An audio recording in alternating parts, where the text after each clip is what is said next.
Hi everyone, Dr. Tom Moorcroft here today. It's that time of year again. We've been getting the calls. Lots of ticks are out. People are finding them on themselves, on their animals, their kids, even climbing on their bathroom wall. So I wanted to take a moment and really talk about how we can prevent getting tick bites this year.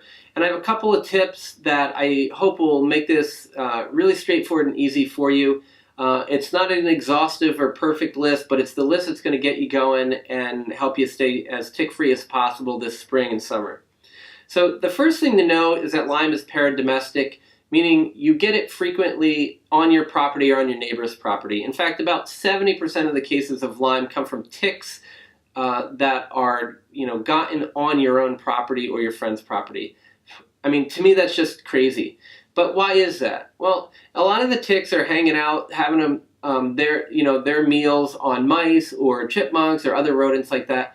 And so what ends up happening is they go where the rodents are. And these rodents really like the edge. So the edge is really the 10 feet before and after the intersection of the lawn and the woods. So basically when we have it change from the big open woods down to that nice beautiful green lawn, that 20-foot buffer is right where all these ticks are. And that buffer also applies to all of our flower beds and our gardens. These are areas where these rodents are, and if there's rodents, there's going to be ticks. So something to consider. We can move our kids' jungle gyms and swing sets, 15, 20 feet into the yard. So now it's out in the sunlight and not in the shade, which might not be as much fun for them, but a little extra sunscreen and some hats will go a long way because now we're moving ourselves from that prime tick habitat in the shade out into a more open area that is not as good for the ticks. The other thing is we can treat our yards. There are different sprays from very toxic to much less toxic, and there are also some other things where we use essentially like little cardboard tubes that have some treated cotton in there, or there's little, what we use on our lawn is this Nix tick system through Connecticut Tick Control. It's a system that was created with Bayer, where basically they spray a couple times a year, and then they also put out these little, silver boxes where the rodents go in. They have something called fipronil, a chemical put on top of them. It's essentially top spot, which we use for our dogs and our cats. And you put that, and then they grab some cotton when they're in getting the application of the medicine. And that dramatically decreases the tick population on your property in as little as 2 years. So I'm quite impressed with that. We started this right before our daughter was born. She's 8 years old now, and we've been very successful in minimizing the number of ticks on our property. So certainly that's something to consider. The other thing is when we're going outside, everybody's heard, you can wear light colored clothing, tucked into your socks, duct taped, long shirts that are duct taped and stuff like that. And the reason for this is really twofold. One is because light colored clothing allow us to see these really small poppy seed sized ticks walking up our clothing. But the other thing is the ticks like to get to some warmer, darker areas, and so they're going to go for the backs of the knees, the groin, under the armpits, and even behind the ears, in the ears, or in the hair. But when we cover, from our neck down in clothing and we seal it off, they can't get to those areas. For me, I got to be honest, that's not the fashion statement that I'm going for. So one of the things I do frequently is I'll wear some compression shorts or a compression shirt. The shorts are cool because you can put other shorts over top of them. They're certainly much more in than wearing a big white, plastic bag. Certainly maybe not as good as covering yourself head to toe with long clothing that's duct tape sealed, but it does help a lot. And then it minimizes, the possibility of them getting to the groin, and if you're doing the shirt, to the armpit. So something to consider. The other thing we can do is we can purchase clothing that's been impregnated with permethrin. And permethrin is a synthetic chemical that is sprayed to clothes and allowed to dry. And once dried, it's going to kill fleas and ticks on contact, which is pretty cool.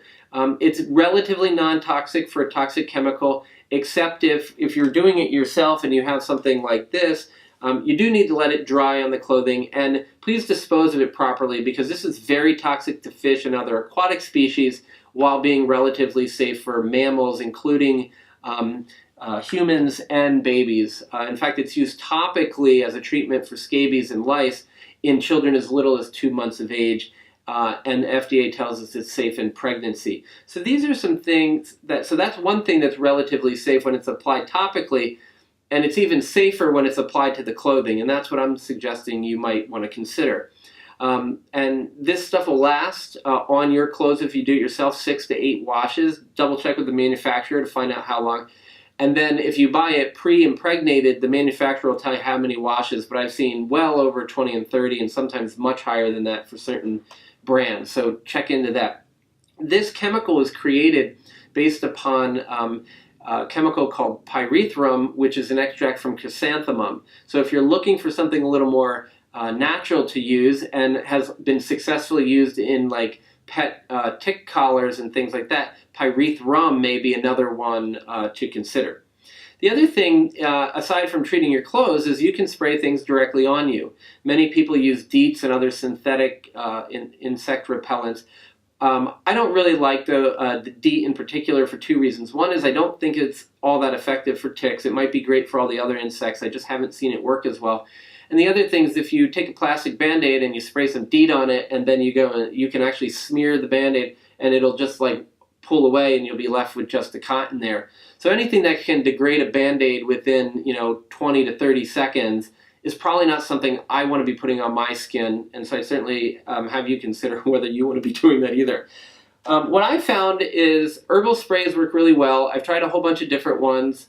The one that we've seen the best result with our family and in our practice is the Honey Birch Farm Bug and Tick Spray. It certainly smells pretty nice, and it works exceedingly well. To be honest, over the past like 7 or 8 years, I can remember getting bit by a tick one time, and it was the one time I forgot to put this on.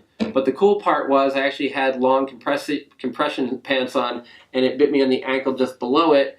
I felt it, and I was able to see it and remove it very quickly, and no worse for the wear. So herbals certainly may be something that could work really well for you.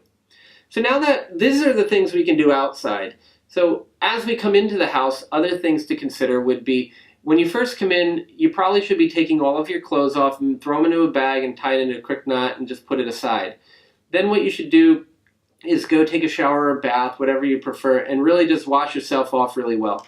Because ticks are going to walk around sometimes for hours or even a day, day and a half before they decide where they're going to attach. If you have a chance to just simply wash them off and wash them down the drain, go for it. I mean, certainly, what an easy way to get rid of a tick before it bites you.